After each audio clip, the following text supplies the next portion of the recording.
لساني يفقهوا قولي. الحمد لله رب العالمين بارئ الخلائق أجمعين، والصلاة والسلام على جميع الأنبياء والمرسلين، سيما من سمي في الآفاق بأحمد وفي الأرض بأبي القاسم محمد.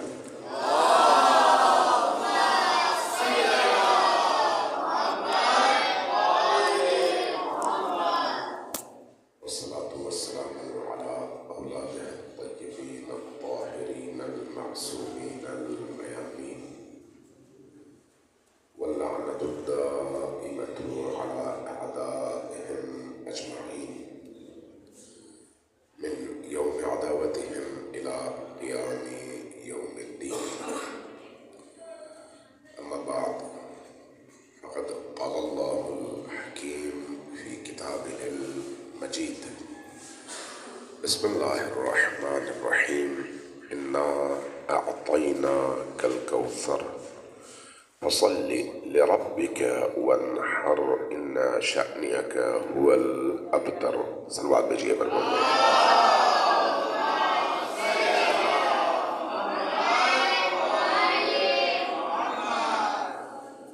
اللہ تبارک و تعالیٰ آپ سب کی توفیقات خیر میں اضافہ فرمائے اور اس مسجد و امام بارگاہ کو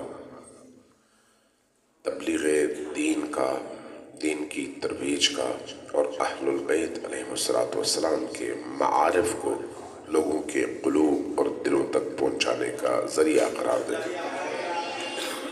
اور ہم سب کو نبی و آل نبی علی اور آل علی کی محبت، مودت، ولایت اور ان کے عشق کو اپنی زندگی کا سرمایہ بنانے کی توفیق عطا فرمائے۔ یاد رکھیے کہ اللہ تبارک و تعالیٰ نے مجھے اور آپ کو اگر اس دنیا میں بھیجا ہے تو بے مقصد نہیں بھیجا، یقینی طور پر ایک ہدف دے کر بھیجا ہے۔ جب تک ہم اس ہدف کو پہچانتے نہیں ہیں، ہم اندھیرے میں سفر کرتے رہیں گے، اور اندھیرے میں سفر کرنے والا شخص کبھی بھی اپنی منزل تک اور اپنی مراد تک پہنچ نہیں سکتا۔ لہٰذا جس طرح سے والدین اپنے بچے کا ہاتھ پکڑ کر اس کو اسکول لے جاتے ہیں اور ایک لمبے عرصے تک اسکول اور گھر کے درمیان آتے جاتے رہتے ہیں اور بچے کی پڑھائی پر توجہ دیتے ہیں، یہ دیکھتے ہیں کہ بچوں نے کتنا پڑھا، کتنا نہیں پڑھا، اس کی حاضریاں کتنی ہیں، کتنی نہیں ہیں، اسکول میں اس کا بیہیویئر کیسا ہے، کیسا نہیں ہے، کون سا سبجیکٹ وہ بہتر طور پر پڑھ سکتا ہے، کون سا بہتر نہیں پڑھ سکتا۔ ان تمام چیزوں کی طرف والدین کی توجہ ہوتی ہے۔ کیوں توجہ ہوتی ہے؟ اس لیے کہ انہیں یہ معلوم ہے کہ اگر ہم نے اس پر توجہ نہیں دی تو ہمارا بچہ پڑھ لکھ نہ پائے گا، نتیجتاً جو اس کی زندگی کا ایک اعلیٰ اور عرفہ مقصد ہونا چاہیے اس تک وہ پہنچ نہیں پائے گا۔ نتیجہ کیا ہوگا؟ کہیں پر ریڑھی لگا رہا ہوگا، کہیں پر مزدوری کر رہا ہوگا، یعنی ایک اچھی زندگی اور اعلیٰ و عرفہ زندگی کی طرف وہ سفر اس لیے نہیں کر سکے گا کہ ہم نے اس کی منزل کے تعین میں اس کی مدد نہیں کی، اور اس منزل تک پہنچنے میں جو راہ اور رستہ مشکلات رہتے ہیں ان مشکلات کو دور کرنے میں اس کی مدد نہیں کی۔ جس طرح ایک بچے کو اس کی اس مختصر سی زندگی کے مقصد تک پہنچانے کے لیے ضروری ہے کہ شب و روز اس کے اسکول کا، نصاب کا، آنے کا، جانے کا، بیہیویئر کا، اخلاق کا، پڑھنے کا، پڑھانے کا خیال رکھا جائے، اسی طرح سے اس دنیا کی زندگی میں بھی ہر شخص کے لیے ضروری ہے کہ وہ اپنی زندگی کے ہدف کو پہچانتے ہوئے ہر وہ کام کرے جو اس کو اس ہدف کے قریب تک پہنچائے، اور ہر وہ کام چھوڑے جس سے وہ اپنے اس ہدف سے دور ہو جاتا ہے۔ ہدف زندگی کیا ہے؟ زندگی کا ہدف کیا ہے؟ زندگی کا ہدف ہے انسان اپنے اندر جو پوٹینشل ہے، جو صلاحیت ہے، اس صلاحیت کو کمال تک پہنچائے۔ یہ زندگی کا ہدف ہے۔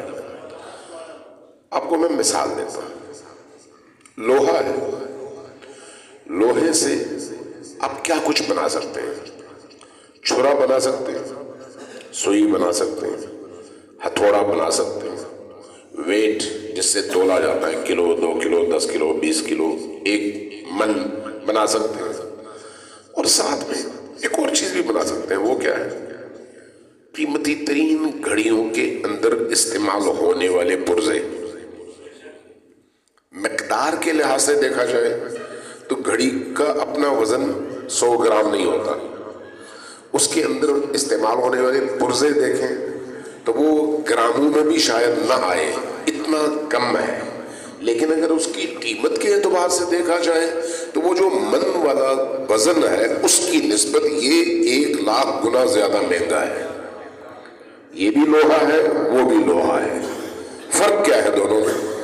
فرق یہ ہے کہ یہ صرف لوہا ہے، لیکن وہ اس لوہے کے اندر موجود صلاحیت سے استفادہ کرتے ہوئے اس کا درست جگہ استعمال ہے۔ درست استعمال ایک بے قیمت چیز کو قیمتی ترین بنا دیتا ہے، اور غلط استعمال قیمتی ترین چیز کو بے قیمت بنا دیتا ہے۔ لہذا اگر انسان اپنی زندگی کے اس مقصد کو پہچان لے تو اس کی قیمت کا تعین ہو جاتا ہے۔ اس کی زندگی کا مقصد کیا ہے؟ اس کے اندر موجود پوٹینشل، اس کے اندر موجود صلاحیتیں، اس کے اندر موجود استعداد، اس استعداد کو کمال تک پہنچانا۔ کھانا پینا ہدف نہیں ہے، سونا جاگنا ہدف نہیں ہے، اچھی مرفہ اور تمام آسائشات سے بھری زندگی گزارنا ہدف نہیں ہے، یہ رستہ ہے۔ آپ یہاں سے فرض کریں سکر جانا چاہتے ہیں، آپ موٹر سائیکل پر بھی جا سکتے ہیں لیکن سستی زیادہ ہوگی، چھوٹی کار میں بھی جا سکتے ہیں لیکن مشکل زیادہ ہوگی، بس میں بھی جا سکتے ہیں، نسبتاً کھلی سیٹیں ہوں گی، آرام دہ سفر ہوگا، جہاز میں بھی جا سکتے ہیں، جب جہاز میں جائیں گے تو وقت کم لگے گا، زیادہ آپ کے پاس ٹائم ہوگا۔ سفر وہ بھی کرتا ہے جو پیدل جاتا ہے، وہ بھی جو موٹر سائیکل میں جاتا ہے، وہ بھی جو کار میں جاتا ہے، وہ بھی جو بس پہ جاتا ہے، وہ بھی جو جہاز میں جاتا ہے۔ لیکن جس نے جہاز کے سفر کا انتخاب کیا وہ اپنا وقت بچاتے ہوئے بہت آسائش کے ساتھ پہنچ جاتا ہے، لیکن پہنچتے سب ہیں۔ اب ہم سب نے پیدائش کے بعد ایک زندگی یہاں پر گزارنی ہے اور مرنا ہے، ہم سب نے مرنا ہے۔ آپ میں سے، ہم میں سے کوئی ایسا نہیں ہے جو موت کا انکار کر سکے یا پھر یہ کہہ سکے کہ میں نے تو نہیں مرنا، باقی لوگ مرتے رہے، کوئی بھی ایسا نہیں ہے۔ مرنا اگر سپنے ہے تو پھر جب ایک زرداری جیسا امیر، کبیر، چالاک، ابلیس، شیطان اور سب کچھ وہ بھی مرنے والا ہے، اور اس کے مقابلے میں ایک فقیر، بھوکا، پیاسا، اس نے بھی مرنا ہے، تو ان دونوں کی زندگیوں میں فرق کیا ہے؟ مرنا تو اس نے بھی ہے، اس نے بھی ہے۔ اب ان کے اہداف پر ڈیپینڈ کرتا ہے کہ کس کی موت کیسی ہوگی۔ اگر یہ فقیر شخص جس کی زندگی میں فقر تو ہے، بھوک ہے، پیاس ہے، بے گھر ہونا ہے، سرمایہ سے محروم ہونا ہے، لیکن اس کی زندگی میں ایمان ہے، اس کی زندگی میں خدا ہے، اس کی زندگی میں پاکیزگی ہے، اس کی زندگی میں نورانیت ہے، اس کی زندگی میں عشق خدا، عشق رسول، عشق آل محمد ہے، اس کی زندگی میں اللہ کی عبودیت اور بندگی ہے، لیکن مادی چیزیں نہیں ہیں۔ اس کو اور ایک طرف، دوسری طرف ایک ایسا شخص جس کے پاس دنیا کے تمام خزانے ہیں لیکن اس کی زندگی خدا سے محروم ہے، رسول سے محروم ہے، اہل البیت سے محروم ہے، قرآن سے محروم ہے.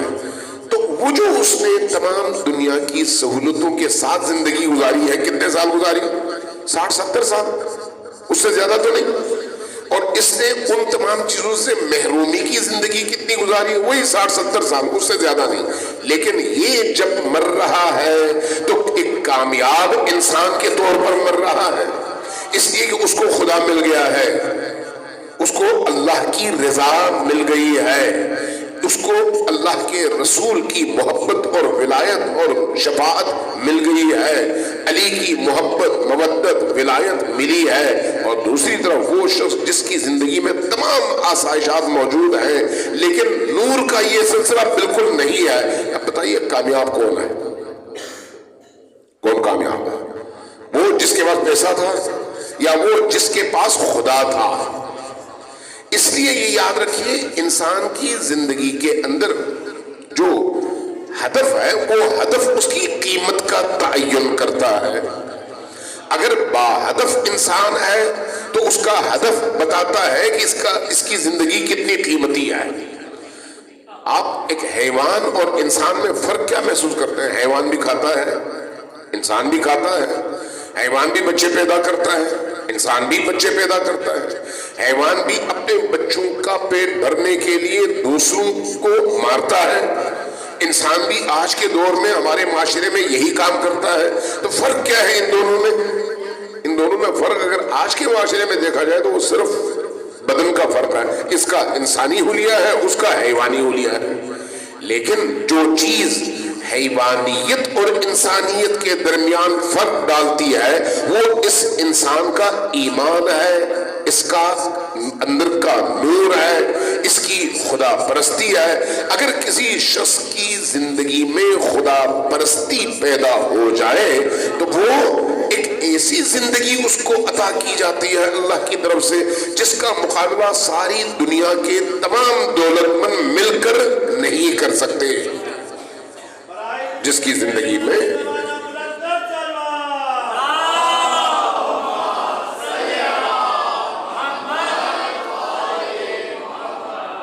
میں ایک مثال دیتا ہوں. سقراط کا آپ نے نام سنا ہوگا. سقراط بہت بڑا فلسفی تھا، بہت بڑا فلسفی.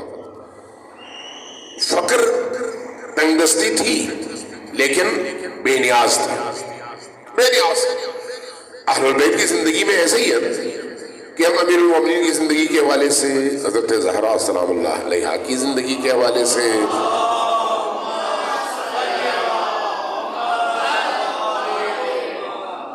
جب پڑھتے ہیں تو کیا پڑھتے ہیں کہ امیر المومنین نے یہودی کے باغ میں کام کیا، امیر المومنین نے روزے رکھے، امیر المومنین نے بھوک برداشت کی، امیر المومنین کے گھر والوں نے بھی وہی بھوک برداشت کی، وہی فقر برداشت کی.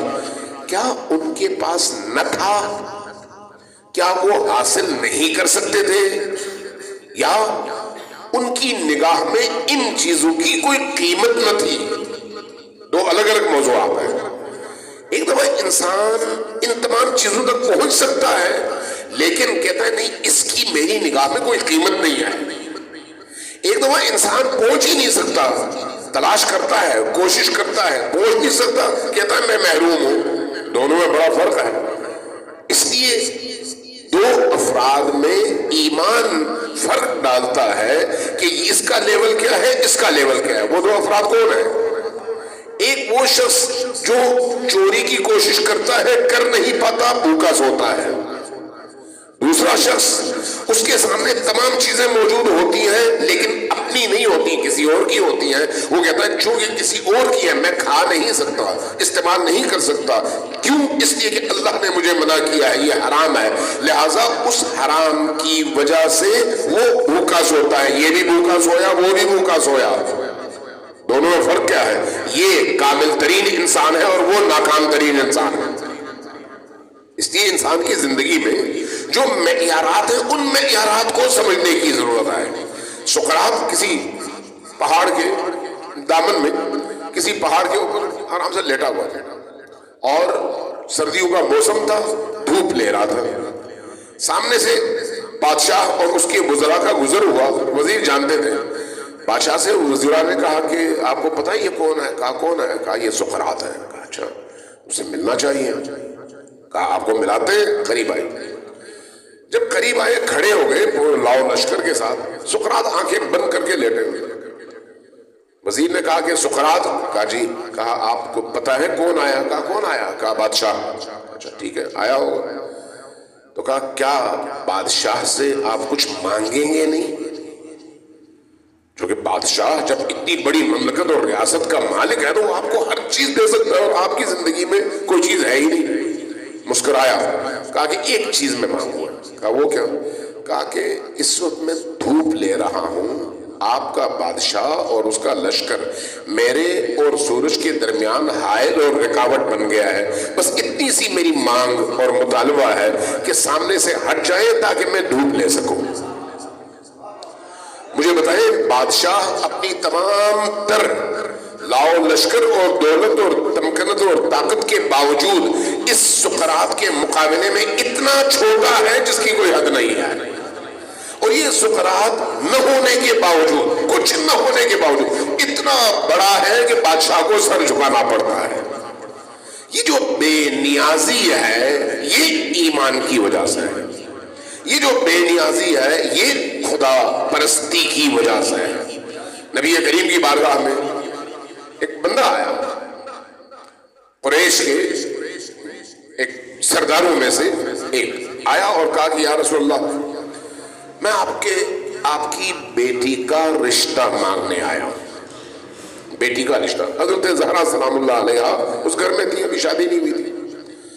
رسول اللہ نے جواب میں فرمایا کہ اللہ تبارک و تعالیٰ نے میری بیٹی کی شادی کا فیصلہ کرنا ہے، میں نے نہیں، لہذا جب اللہ کا حکم ہوگا جہاں ہوگا وہاں پر اس کی شادی ہو جائے گی۔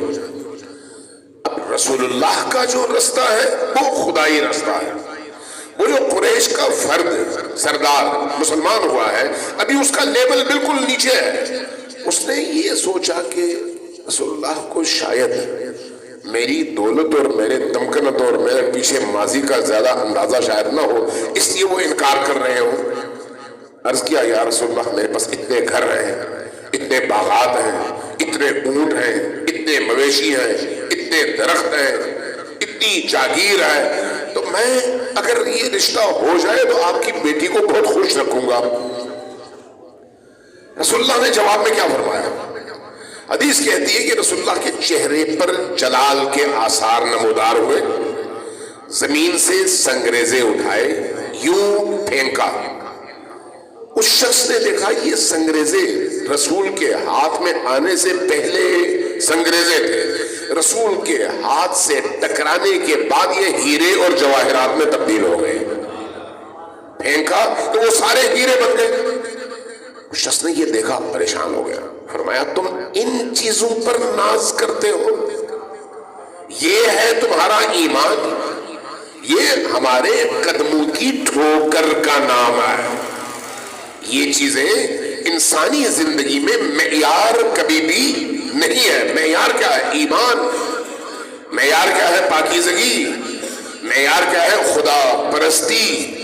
اس لیے اہل البیت نے جو رستہ دکھایا ہے وہ ناداری میں خدا پرست ہونا، اور سلاطین اور بادشاہوں نے جو رستہ دکھایا ہے وہ یہ ہے کہ نماز پڑھ لو، باقی جتنا لوٹ سکتے ہو لوٹو، تم مسلمان ہو۔ دونوں رستوں میں بڑا فرق ہے۔ اس لیے آپ یہ دیکھیں کہ آج آپ اس گاؤں میں، اس قصبے میں، اس سوسائٹی میں ایک امام بارگاہ میں مسجد کے اندر تشریف فرما ہے، ذکر اہل البیت کر رہے ہیں، تو کیا آپ تک یہ جو ذکر اہل البیت کی دولت پہنچی ہے ایسے ہی پہنچی ہے؟ نہیں۔ حضرت زہرا سلام اللہ علیہا کے گھر میں چند لوگوں نے رسول اللہ کے بعد یہ کہا کہ ہم اسی رستے پر قائم رہیں گے جو رستہ رسول اللہ کا تھا، وہ قائم رہے۔ بائیکاٹ ہوا، قائم رہے، ظلم ہوا، قائم رہے، گھر جلایا گیا، قائم رہے، سر کاٹے گئے قائم رہے، ہجرتیں کرنی پڑی قائم رہے، گھر چھوڑنا پڑا قائم رہے، جیلوں میں جانا پڑا قائم رہے، مشکلات برداشت کرنی پڑی قائم رہے، گھر لٹ گیا قائم رہے، بچے جیلوں میں چلے گئے قائم رہے۔ ان کی ان بڑی بڑی قربانیوں نے اس گھر کے ان چند مکینوں کے ہدف کو آج اتنا عالمی بنا دیا کہ اس وقت ساری دنیا کی تمام قوتوں کے مقابلے میں اگر کوئی قوت سب سے زیادہ بلند بھی ہے، طاقتور بھی ہے، اور اس کے ہاتھ میں علی اور حسین کا پرچم بھی ہے، اور پوری دنیا کی تمام طاقتوں کو للکارنے کی اس میں قابلیت بھی ہے، تو وہ پرچم کس کے ہاتھ میں ہے؟ اسی فاطمۃ الزہرا سلام اللہ علیہا کے گھر میں جمع ہونے والوں کا پرچم ہے، علی اور آلے۔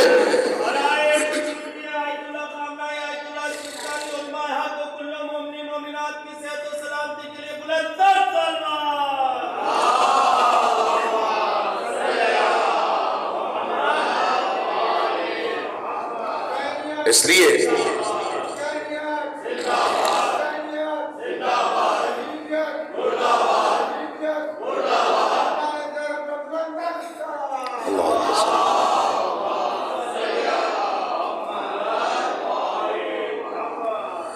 لیے اپنی زندگی میں ہدف کا تعین کرتے ہوئے بہت زیادہ سوچنا چاہیے کہ ہمارا ہدف کیا ہے۔ ہمارا ہدف پڑھنا لکھنا ہے، کوئی شک نہیں ہے، بچوں کو پڑھانا ہے، کوئی شک نہیں ہے، بچوں کی درست تربیت کرنی ہے، کوئی شک نہیں ہے، اس دنیا میں رہتے ہوئے اس کے اندر موجود صلاحیتوں اور پوٹینشل سے ممکنہ حد تک بہترین استفادہ کرنا ہے، اس میں کوئی شک نہیں ہے، لیکن اس دنیا کی ان رعنائیوں کو، چکاچون کو، خوبصورتیوں کو اپنی زندگی کا ہدف نہیں بنانا، بلکہ اس عظیم ہدف تک پہنچنے کا ذریعہ بنانا ہے۔ یہ ہے صاحب ایمان انسان کی زندگی کا ہدف۔ امام صادق علیہ السلام کی بارگاہ میں ایک جوان آیا،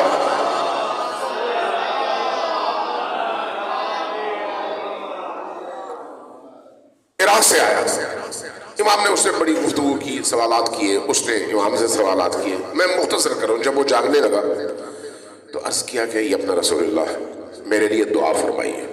کہا کیا دعا؟ عرض کیا یہ اپنا رسول اللہ میں فقر اور تنگ دستی کا شکار ہوں، میری زندگی بڑی تلخ ہے، مشکلات میں ہوں، بہت ساری پریشانیاں ہیں، آپ میرے لیے دعا فرمائیے۔ امام نے اس کے چہرے کی طرف دیکھا، مسکرائے، فرمایا کہ میں تو یہ دیکھ رہا ہوں کہ تم دنیا کے امیر ترین انسان ہو۔ جب کہا تم امیر ترین انسان ہو تو وہ بیچارہ پریشان ہو گیا، کہا یہ اپنا رسول اللہ مجھے سمجھ نہیں آئی، آپ کا کلام یقیناً حق ہے لیکن مجھے سمجھ نہیں آئی، وجہ بتائیے۔ فرمایا یہ بتاؤ کہ اگر کوئی آ کر تم سے کہے کہ تمہیں ساری دنیا کی دولت ہم دینے کو تیار ہیں لیکن اہل البیت اور علی و آل علی کی ولایت کا رستہ چھوڑ دو، کیا دولت لوگے اور ولایت کا رستہ چھوڑو گے؟ ایک لمحے کے لیے سوچا، اس کے بعد کہا کہ یہ اپنا رسول اللہ نہیں، ساری دنیا مل جائے، اگر علی کی اور آل علی کی ولایت چھن جائے تو مجھ سے زیادہ بدقسمت کون ہے، اور اگر علی اور آل علی کی ولایت مجھے مل جائے تو ساری دنیا کی دولت چھن جائے، آسائش چھن جائے تو مجھ سے زیادہ خوش قسمت کون ہے۔ جب یہ کہا تو آپ نے فرمایا، امام صادق علیہ السلام نے، میں نے نہیں کہا تھا کہ تم دنیا کے امیر ترین انسان ہو، اس لیے کہ جس کے پاس نبی و علی و آل علی کی ولایت ہو اس سے زیادہ امیر کوئی نہیں ہے اور اس سے زیادہ خوش قسمت کوئی نہیں ہے، اور جس کے پاس یہ دولت نہیں ہے اس سے زیادہ بدقسمت اور محروم کوئی نہیں ہے۔ اللہ نے آپ کو منتخب کیا ہے اس قبیلے میں جس قبیلے کی شناخت علی ابن ابی طالب ہے۔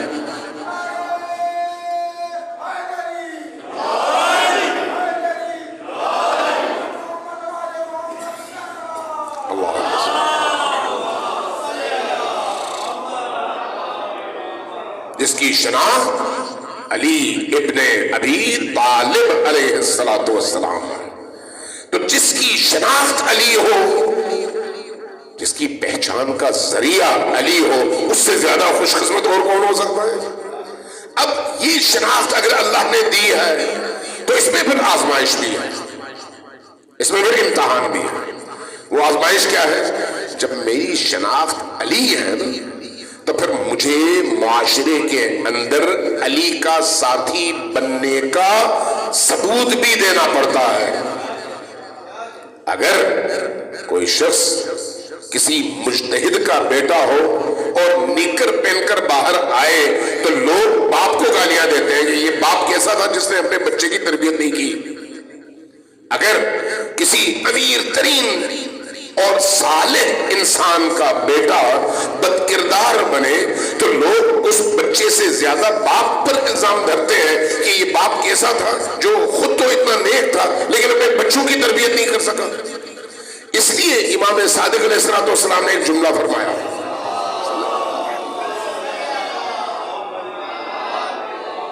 کیا فرمایا؟ کونوا لنا زینا ولا تکونوا علینا شینا. یاد رکھو تم ہماری شناخت کا ذریعہ ہو. تمہیں جب دیکھتے ہیں تو لوگ کہتے ہیں یہ آل محمد کا شیعہ ہے، تو ایسا کوئی کام نہ کرنا جس سے تمہیں دیکھ کر ہمیں شرم آئے. ہمارے لیے عزت افزائی کا ذریعہ تو بنو، لیکن ہماری خاری اور شرمندگی کا ذریعہ کبھی نہ بننا. اس لیے میں یہ عرض کر رہا ہوں کہ جب اللہ تبارک و تعالی نے یہ توفیق عطا کی ہے کہ ہماری شناخت علی ابن ابی طالب ہے اور آج بھی ہمیں کہا جاتا ہے یہ علی کے شیعہ ہیں، تو علی کے شیعہ ہونے کا مطلب کیا ہے؟ پاکیزہ ہونا. علی کے شیعہ ہونے کا مطلب کیا ہے؟ نورانی ہونا. علی کے شیعہ ہونے کا مطلب کیا ہے؟ متعبد اور عبادت گزار ہونا. علی کے شیعہ ہونے کا مطلب ہے سچا ہونا. علی کے شیعہ ہونے کا مطلب ہے شجاع اور بہادر ہونا. علی کے شیعہ ہونے کا مطلب ہے عملی طور پر معاشرے میں نمونۂ عمل ہونا. علی کے شیعہ ہونے کا مطلب ہے کہ اللہ کے دشمنوں کے مقابلے میں سیسا پلائی ہوئی دیوار بننا. علی کے شیعہ ہونے کا مطلب ہے کہ بزدلی ہم سے دور ہے، موت کو قبول کریں گے لیکن ذلت کی زندگی قبول نہیں کریں گے.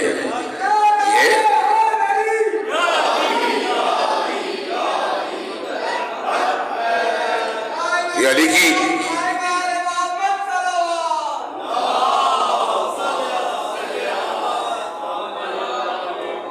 اب اگر کوئی کہے میں تو سٹے لگاؤں گا لیکن میں علی کا شیعہ ہوں، علی کا ملنگ ہوں، نہیں، علی کے ہاں اس کی اجازت کوئی نہیں ہے. یہ ہمارا بنایا ہوا علی ہو سکتا ہے جس کے ہم ملنگ بنے، لیکن اللہ کے بنائے ہوئے علی کی یہ شناخت نہیں ہے. اللہ نے جس کو علی بنایا ہے وہ اپنی تمام صفات میں کائنات کے ہر انسان سے بعد از نبی وہ علی برتر بھی ہے اور اعلیٰ بھی ہے. اور جو شخص اس علی سے جڑ جائے اس کی زندگی میں اس کی رمق و روشنی نظر آتی ہے. آپ ذرا دیکھیں آپ کا یہ جو امام بارگاہ کے اندر اس وقت جو مسجد کے اندر بلب جل رہے ہیں یہ خود تو نہیں جل رہے، پیچھے اس کا کوئی کنیکشن ہے. کنیکشن کہاں سے ہے؟ آپ کے یا جنریٹر سے یا آپ کے یہاں پر موجود ٹرانسفارمر سے، وہاں سے ہوتے ہوئے آپ کے بجلی گھر سے. ایسا ہی ہے، کہیں سے اس کو کرنٹ مل رہا ہے. اگر کرنٹ منقطع ہو جائے تو بلب تو ہوں گے لیکن روشنی نہیں ہوگی. ایسا ہی ہے، ہماری شناخت اگر علی ہے تو ہمارے اندر زندگی ہے تو یہ بھی علی کی ہے، اس لیے کہ ہم ان سے متصل ہیں.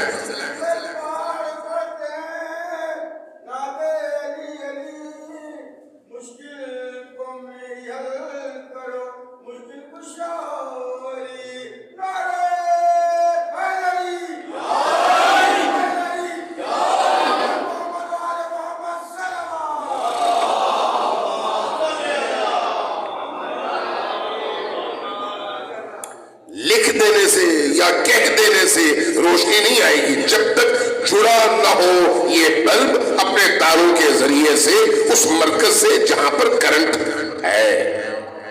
اتصال، جڑا ہونا ضروری ہے، اور اگر انسان جڑا ہوگا تو یہ جو کرنٹ آتا ہے یہ اس کو زندہ رکھنے میں مدد دیتا ہے، کیونکہ زندگی اسی کرنٹ کا نام ہے، اسی کرنٹ کا نام ہے۔ اس لیے اگر ہماری زندگیوں میں تاریکی ہے تو ہمیں سوچنا چاہیے کہ ہماری اس تاریکی کی وجہ کیا ہے، کہاں ہماری تاریں کٹ گئی ہیں، یہ ذہن میں رکھ لیں۔ اگر ہماری زندگیوں میں تاریکیاں کہیں پر ہیں، مشکلات کہیں پر ہیں، بدعملی کہیں پر ہے، کہیں پر اگر ہمارے اعمال اور ہمارے بیہیویئرز میں علی کا رنگ نظر نہیں آتا تو اس کا مطلب یہ ہے کہیں نہ کہیں تاریں ڈیمیج ہو چکی ہیں، ان تاروں کو دوبارہ مرمت کر کے جوڑنے کی ضرورت ہے۔ جو علی والا ہوتا ہے اس سے علی کی خوشبو آتی ہے، جو علی والا نہیں ہوتا اس سے خوشبو کہاں، بدبو ہی بدبو آتی ہے۔ چہرہ لاکھ خوبصورت ہو لیکن اس چہرے کے پیچھے آپ کو کریہ ترین روح ملتی ہے۔ میں کئی جگہ یہ مثال دے چکا ہوں، جب آپ میں سے کوئی بھی شخص شہر میں جا کے کہیں پر کسی عطر فروش کی دکان میں چلا جائے، کچھ دیر وہاں پر بیٹھ جائے، کچھ دیر، جب وہاں سے اٹھ کر باہر آئے گا اس نے عطر خریدی نہیں ہے، لگایا نہیں ہے، لیکن اس کے باوجود اس سے خوشبو آئے گی۔ کیوں خوشبو آئے گی؟ اس لیے کہ وہ اس ماحول میں جو بیٹھا ہے وہ ماحول خوشبوؤں کا ماحول تھا۔ اور اس کے برعکس اگر آپ کا کوئی دوست سگریٹ پیتا ہو یا خدا نخواستہ چرس پیتا ہو، آپ صرف 5 منٹ اس کے ساتھ بیٹھ جائیں، خود نہ پیئیں، جب آپ اٹھ کر وہاں سے آئیں گے تو آپ سے اس کے اس سگریٹ اور چرس کی بو آ رہی ہوگی، اور سامنے سے آنے والا فوراً کہے گا کہ کہاں سے پی کے آ رہے ہو، آپ نے خود پی نہیں آئے۔ علی اور آل علی اس خوشبو کا نام ہے کہ اگر ان کی محفل میں انسان کچھ دیر بیٹھے تو خود اس کا وجود خوشبو سے معطر ہو جاتا ہے، اور اگر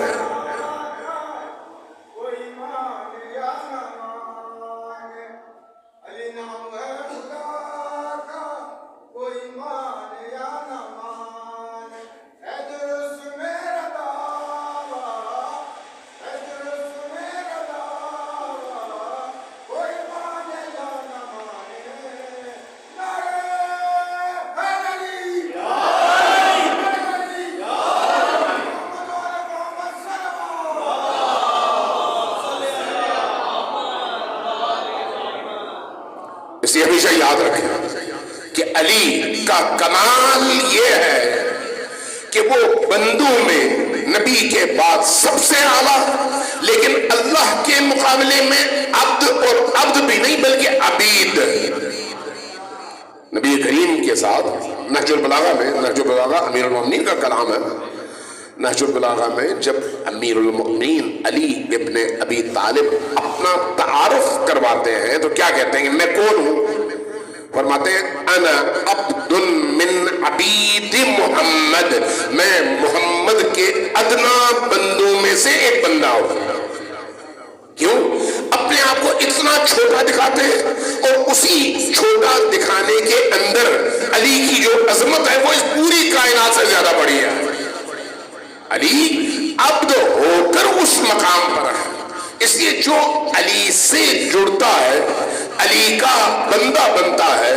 علی کا بندہ بننے کا مطلب علی کو خدا سمجھنا نہیں ہے، نعوذ باللہ، بلکہ علی اللہ اور میرے درمیان وہ واسطے فیض ہے جو مجھے اللہ سے جوڑنے کا سبب ہے۔ اس لیے کہ اللہ تک پہنچنے کا کوئی دروازہ ہے تو وہ دروازہ صرف اور صرف اور صرف اور صرف علی سے ہو کر گزرتا ہے، علی سے ہو کر نبی تک، اور نبی سے ہو کر خدا تک۔ علی کو چھوڑ کر کوئی شخص، علی کو ترک کر کے کوئی شخص نہ نبی تک پہنچ سکتا ہے نہ خدا تک پہنچ سکتا ہے۔ اس لیے ہماری شناخت اللہ نے وہ بنائی ہے۔ اب اگر ہمیں وہ شناخت اللہ نے عطا کی ہے تو پھر ہمیں اس شناخت کا بھرم رکھتا ہے، اپنے عملی زندگی کے ذریعے سے، اپنے عمل کے ذریعے سے، اپنے کردار کے ذریعے سے، اپنے کلام کے ذریعے سے۔ اللہ نے آپ کو ایک بہترین موقع فراہم کیا ہے کہ آپ کے ارد گرد جتنے بھی مومنین مسلمین مختلف طبقات اور کمیونٹیز کے لوگ ہیں ان کو جوڑنے میں اور علی سے جوڑنے میں اپنا کردار ادا کریں، علی سے جوڑنے میں، علی کی محبتوں کو عام کریں۔ علی اس خوشبو کا نام ہے کہ جہاں آپ پیش کریں گے وہاں پر اگر کسی کے اندر غلاظت نہ ہو تو وہ یقیناً اس خوشبو سے استفادہ کرے گا۔ اندر غلاظت ہو تو وہ غلاظت اس کو علی کی خوشبو سے استفادہ کرنے میں ممانعت کرے گی اور روک دے گی اس کو۔ لہذا علی کا ذکر عام کریں، اہل البیت کا ذکر عام کریں، اپنے بیہیویئر اور اخلاق کے ذریعے سے لوگوں کو قریب لے آئیں، مسجد کو آباد کریں، اپنے بچوں کو قرآن سے آشنا کریں، اپنے بچوں کو۔ آپ کے بچے آپ کا مستقبل ہے۔ اگر آج آپ نے اپنی اسی مسجد اور امام بارگاہ کو قرآن کا مرکز بنایا تو یاد رکھیے آپ کا گھر بھی نورانی ہوگا، آپ کا گھر بھی۔ قرآن نور ہے، اہل البیت نور ہے۔ اپنے گھروں کو بھی اور مسجد کو بھی اس نورانیت سے منور کرنے کے لیے جد و جہد کریں۔ اپنے گھر میں قرآن کی بلند تلاوت یقینی بنائیں، روز یقینی بنائیں۔ زیارت عاشوراء، زیارت جامعہ، دعائے توسل، دعائے کمیل، باقی دعائیں، حدیث قصہ، اہل البیت کا تذکرہ چونکہ اہل البیت نور ہے، اسی طرح سے قرآنی آیات کی تلاوت چونکہ قرآن نور ہے۔ جس گھر میں یہ تلاوت ہوتی رہتی ہے اس گھر میں نورانیت پیدا ہوتی ہے، نجاستیں ختم ہو جاتی ہیں، اس گھر سے نحوستیں ختم ہو جاتی ہیں اگر اس گھر میں قرآن کی تلاوت ہو اور اہل البیت کا تذکرہ ہو۔ لہٰذا اپنے گھر کو اپنے بچوں کی تعلیم اور تربیت کے ذریعے سے اور قرآنی تعلیم اور تربیت کے ذریعے سے ان بچوں کو قرآن سے آشنا کریں۔ وہ بچے جب مسجد سے واپس گھر آ کر قرآن کی آیات کی تلاوت کریں گے تو آپ کا گھر نورانی ہو جائے گا اور نحوستیں ختم ہو جائیں گی۔ اور یہی کام مسجد میں بھی ہونا چاہیے۔ کوشش کریں، گروپس بنائیں، مختلف جگہوں میں جائیں، جتنے مومنین ہیں ان کے گھروں میں جائیں، ان کے بچوں کو اٹھائیں، لائیں، مسجد میں پڑھائیں، مدرسے میں پڑھائیں۔ یہی چیزیں کیا؟ قرآن، دینیات، اہل البیت کی تعلیمات، دعائیں، مناجاتیں، جتنی توجہ ہماری بچے کے اسکول کے حوالے سے ہونی چاہیے اس سے کئی گنا زیادہ اس کی روح کی تربیت کے حوالے سے ہونی چاہیے، جس کا مرکز مسجد ہے اور جس کا نصاب اور سلیبس قرآن اور اہل البیت کی دعائیں اور مناجات ہیں۔ ان کی طرف توجہ دیں، اس کے نتیجے میں آپ کی دنیا بھی نورانی ہو جائے گی اور آخرت بھی نورانی ہو جائے گی۔ صلوات بھیجیے پر محمد علیہ۔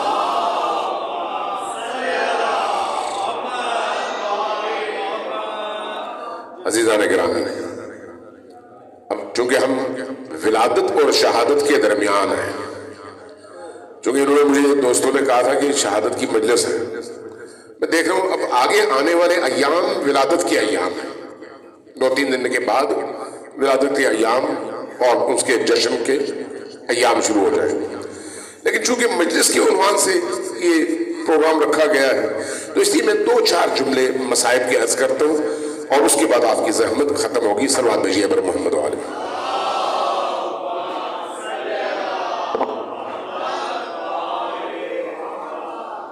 حضرت زہرا سلام اللہ علیہا اس کائنات کی عظیم ترین خاتون ہستی کا نام ہے، عظیم ترین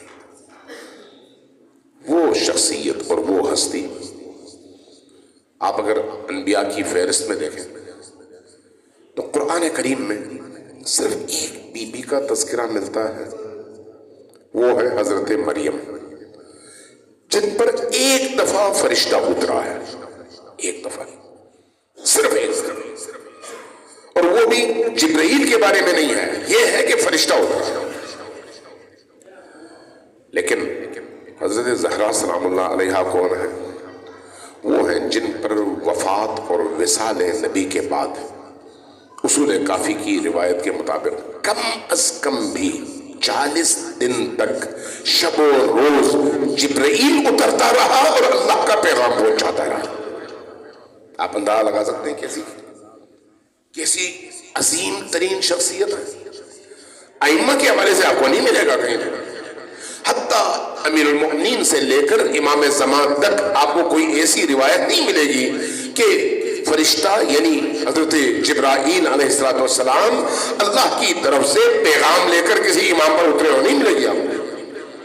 لیکن روایات بتاتی ہیں کہ حضرت زہرا وہ شخصیت ہیں جن پر کم از کم 40 روز تک فرشتہ اترتا رہا. وہ ہستی ہے، وہ ہستی جو ائمہ کے درمیان شمع محفل ہے اور ائمہ ان کے گرد طواف کرتے ہیں پروانے کی طرح سے. وہ شخصیت ہے، وہ شخصیتیں جن کا احترام اتنا زیادہ ہے کہ نبی کریم صلی اللہ علیہ وآلہ وسلم حضرت فاطمۃ الزہرا سلام اللہ علیہا کے دروازے پر جا کر ہر روز 5 اذانوں کے موقع پر اونچی آواز سے پکارا کرتے، السلام علیکم یا اہل بیت النبوہ، اے نبوت کے گھر والوں تم پر میرا سلام ہو. یہ وہ گھر ہے اور یہ وہ شخصیت ہے. یہ وہ شخصیت ہے کہ روایات شیعہ اور سنی سب کی یہ بتاتی ہیں کہ نبی کریم آتے فاطمہ کے دروازے پر اور اونچی آواز سے پکارتے السلام علیکم اور دستک دیتے.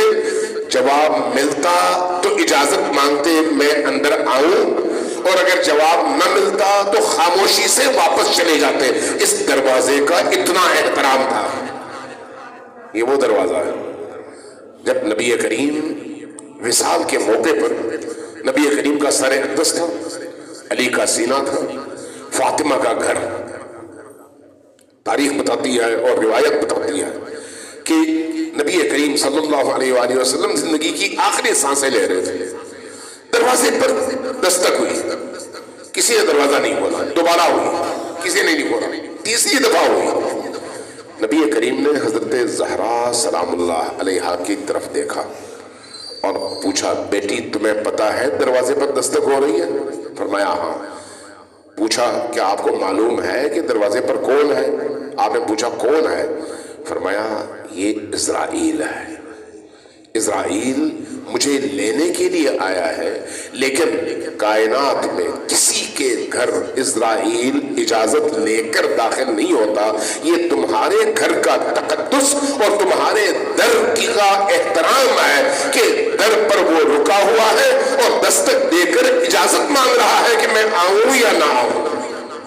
یہ وہ دروازہ ہے. یہ جو شہادت کے ایام ہیں، یہ کیسے ایام ہیں؟ اس دروازے کو آگ لگا دی گئی. وہ دروازہ چلایا گیا. وہ دروازہ کیسا چلایا گیا کہ کچھ لوگ آئے، دروازے پر لکڑیاں جمع کی اور علی کو پکڑنے کے لیے، نکالنے کے لیے زبردستی کرنے کی کوشش کی اور اونچی آواز سے پکارنے لگے کہ اے نبی کی بیٹی علی کو باہر نکالو ورنہ ہم گھر کو گھر والوں سمیت جلا ڈالیں گے. فاطمہ الزہرا کی مظلومیت آپ دیکھیں، کیسی مظلومیت ہے. وہ بی بی جو اس عالم میں سیدۃ نساء العالمین ہے، اس بی بی کا مقام دیکھیے اور اس بی بی کے دروازے پر جمع ہونے والی لکڑیوں کا حال دیکھیے اور جلنے والے دروازے کا حال دیکھیے. اس ظالم آئے، دروازے کو آگ لگا دی. جب دروازے کو آگ لگی تو کچھ دیر بعد جب دروازے کو ظالموں نے دھکا دیا اور لات ماری تو پیچھے کون ہے؟ پیچھے بی بی کھڑی ہے. پیچھے بی بی کھڑی ہے. تاریخ بتاتی ہے کہ ایک دفعہ جب جلتا ہوا دروازہ گرا تو ایک دفعہ اونچی آواز ابھری دروازے کی پشت پر سے کہ یا فزت و خزیلی، اے فزا آؤ مجھے تھام لو، یہ دروازہ مجھ پر گرا ہے اور میرا محسن شہید ہو گیا ہے. محسن میرا شہید ہو گیا ہے. اب تاریخ ایک عجیب نقطہ بیان کرتی ہے کہ جلے ہوئے دروازے کا فاطمہ پر گرنا ایک مشکل اور ایک سختی تھی، لیکن اس سے زیادہ سخت وہ مقام تھا کہ دروازے پر کیل لگی ہوئی تھی اور وہ کیل اس آگ کی وجہ سے گرم ہو چکی تھی. اب وہ گرم کیل بدن فاطمہ میں پیوست ہو جائے اور فاطمہ روتے ہوئے پکارے اے فزا میں تکلیف میں ہوں، آؤ مجھے اس تکلیف سے نجات. میں دو جملے صرف عرض کروں کہ فاطمہ سلام اللہ علیہا کا جنازہ تیار ہے. دو مناظر حضرت اسماء بنت امیس نے بیان کیے ہیں. ایک منظر یہ ہے کہ علی فاطمہ کے جسم اطہر کو غسل دے رہے ہیں اور اسماء پانی ڈال رہی ہے. بچے تڑپ تڑپ کر اور گھٹ گھٹ کر رو رہے ہیں. اونچی آواز سے رو نہیں سکتے, گھٹ گھٹ کر رو رہے ہیں. چونکہ علی نے فرمایا کہ بچوں رونے کی آواز بلند نہیں ہونی چاہیے, کسی کو خبر نہ ہو, چونکہ فاطمہ کی وصیت ہے کہ مجھے رات ہی میں نہلانا, رات ہی میں کفن پہنانا, رات ہی میں مجھے لے جا کر دفنانا, اور ان مدینہ والوں کو اجازت نہ دینا کہ میرے جنازے میں شریک ہو. یہ فاطمہ کی وصیت ہے. اس لیے علی نے اپنے بچوں سے فرمایا کہ آواز نیچی رکھو اور گریہ کرو, لیکن آواز زیادہ اوپر نہ ہو. اچانک اسماء کہتی ہے کہ میں نے دیکھا کہ غسل دیتے دیتے اچانک علی کی چیخ نکلی. علی روتے ہوئے کھڑے ہو گئے اور پھر جا کر اس کمرے کی دیوار کا سہارا دیا اور روتے رہے اور بلند آواز سے روتے رہے. میں نے پوچھا مولا آپ نے بچوں کو بلند آواز سے رونے سے منع کیا, اب آپ خود اتنی بلند رو رہے ہیں بلند آواز سے. فرمایا اسماء تمہیں نہیں معلوم کہ میں نے کیا دیکھا, مجھے نہیں معلوم تھا. جب بدن فاطمہ کو میں دھو رہا تھا تو میرا ہاتھ پہلوں میں اس جگہ جا کر لگا جہاں پر ٹوٹی ہوئی پسلیاں ابھری ہوئی تھی. تب مجھے پتا چلا کہ فاطمہ نے یہ عرصہ کس کرب اور تکلیف میں گزارا ہے. فاطمہ اس مظلومہ کا نام ہے, اس مظلومہ کا. اسماء بنت امیس دوسرا واقعہ نقل کرتی ہے, کہتی ہے جب جنازہ تیار ہوا تو بچے جنازے سے لپٹ گئے. میں نے جو منظر دیکھا وہ منظر ایسا تھا کہ چھوٹی بچیاں سینے کی طرف جا کر ماں سے لپٹ گئی تھی اور دونوں بچے حسن اور حسین قدموں کی طرف. ان دو بچوں نے ماں کے قدموں کو پکڑا ہوا تھا اور ماں کے قدموں کے پاؤں کے تلوے اپنے رخسار پر رکھ کر دونوں رو رہے تھے. میں نے یہ دیکھا حسن اونچی آواز سے رونے لگے ہیں اور باقی بچے ذرا دھیمی آواز سے رو رہے ہیں. میں نے تڑپ کر پوچھا کہ بیٹا حسن ذرا آواز دھیمی کیوں نہیں رکھتے تاکہ باقی بچے تمہیں دیکھ کر اور زیادہ اونچی آواز سے نہ روئیں. اس بچے نے ایک نگاہ میری طرف دیکھی, بچے کی عمر کیا ہے 4 ساڑھے 4 سال, میری طرف دیکھی, نگاہ ڈالی اور پھر فرمایا کہ اماں جان ان بچوں نے وہ منظر نہیں دیکھا جو مجھ حسن نے دیکھا ہے. میں نے پوچھا بیٹا تم نے کون سا منظر دیکھا ہے؟ جواب میں ایک ایسا منظر حسن نے بیان کیا کہ میری روح تڑپ اٹھی. کیا فرمایا؟ فرمایا کہ جب میری والدہ میرا ہاتھ لے کر مسجد میں گئی, فدق کا مطالبہ کیا, آپ کے ہاتھ میں ایک پروانہ دیا گیا, پروانہ لے کر جب آپ کوچے بنی ہاشم میں داخل ہوئی اور اپنے گھر کی طرف جا رہی تھی تو میرے ہاتھ میں میری ماں کی انگلی تھی اور ہم آ رہے تھے. سامنے سے وہ شقی ابن شقی نمودار ہوا اور اس نے روکا, پروانے کا پوچھا اور پروانہ جب چھیننا چاہا تو میری والدہ نے مزاحمت کی. جب مزاحمت کی تو اس ظالم کا ہاتھ اٹھا اور جب وہ ہاتھ نیچے آیا تو پھر میری ماں کے رخسار پر نشان چھوڑتے ہوئے آیا اور جب میری ماں زمین پر گری تو پھر اٹھ نہ سکی. اب میری ماں رو رہی تھی, ایک ہاتھ پہلوں پر تھا, دوسرا ہاتھ دیوار پر تھا, چہرہ نبی کے روزے کی طرف تھا اور روتے ہوئے کہہ رہی تھی یا رسول اللہ آپ اپنی بیٹی کا حال دیکھیے اور امت کے ان ظالموں کا حال دیکھیے کہ کس طرح یہ ظالم آپ کی بیٹی پر ظلم کر رہے ہیں. انا للہ و انا الیہ راجعون وسيعلم الذين ظلموا اي منقلب ينقلبون. نسألك اللهم وندعو باسمك العظيم الأعظم الأعز الأجل الأكرم يا الله يا الله يا الله يا الله يا الله يا الله يا الله يا الله يا الله يا الله يا رحمن يا رحيم يا مقلب القلوب ثبت قلوبنا على دينك. خدایا ہماری اس قلیل عبادت کو اپنی بارگاہ میں شرف قبولیت عطا فرما. بارلاہ ہمارے دلوں کو اہل البیت علیہ السلام کی نورانیت سے منور فرما.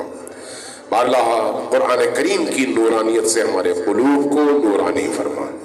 اللہ ساری زندگی ہمیں قرآن اور اہل البیت کا دامن تھامے رکھنے کی توفیق عطا فرما۔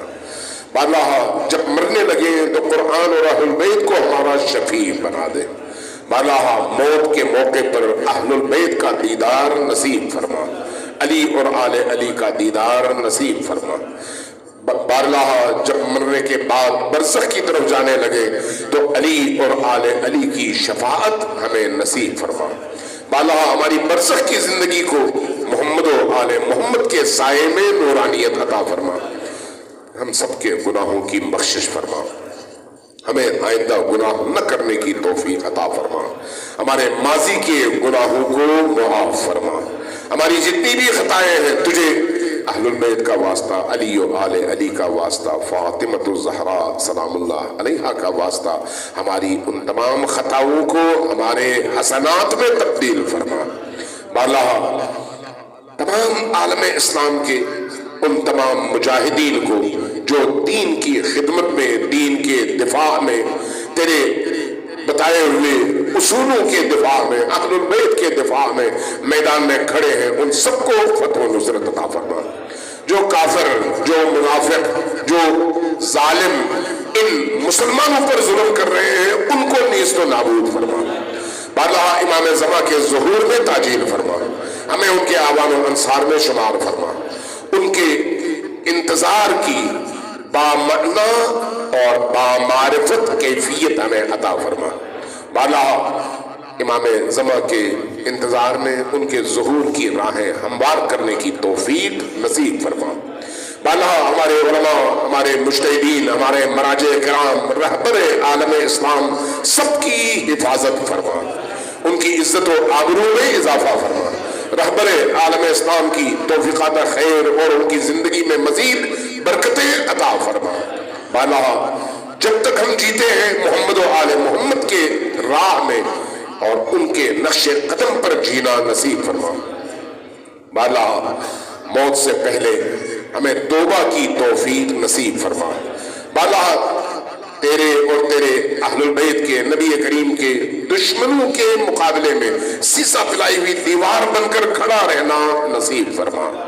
اللہ جب موت آئے تو اہل البیت کے دشمنوں سے لڑتے ہوئے موت نصیب فرما۔ اللہ بستر اور ایکسیڈنٹل موت سے نجات دے کر شہادت کی اس عظیم موت سے ہم سب کو ہمکنار فرما۔ اللہ جو لوگ بے اولاد ہیں انہیں اولاد صالح نصیب فرما۔ اللہ جو لوگ پریشان حال ہیں ان کی پریشانیوں کو دور فرما۔ جن کے گھروں میں فقر اور تنگ دستی ہے ان کو تونگری اور وسعت رزق و روزی عطا فرما۔ اللہ ہم سب کو نبی کریم کے حقیقی امتی اور علی کے حقیقی سپاہی بننے کی توفیق نصیب فرما۔ ربنا تقبل منا انک انت السمیع العلیم برحمتک یا ارحم الراحمین۔ اس مسجد و امام بارگاہ کی تعمیر میں جن جن لوگوں نے جس طرح سے حصہ لیا اور جن عزیزوں نے رات دن محنت کر کے یہ عالیشان بلڈنگ بنائی، خدا سے دعا ہے کہ ان سب کی توفیقات خیر میں اضافہ فرمائے اور ان کے اعمال کو قبول فرمائے۔ تمام مرحومین کے ایصال ثواب کے لیے آپ کے، ہمارے اور ہمارے تمام شہداء جو مرحومین دنیا سے گزر چکے ان کے لیے دعا کرنے والا کوئی نہیں، ان تمام مرحومین کے ایصال ثواب، بلندی درجات اور مغفرت کے لیے 3 بار اونچی آواز سے وعجل فرجہم کے ساتھ صلوات بھیجیے بر محمد و آل محمد۔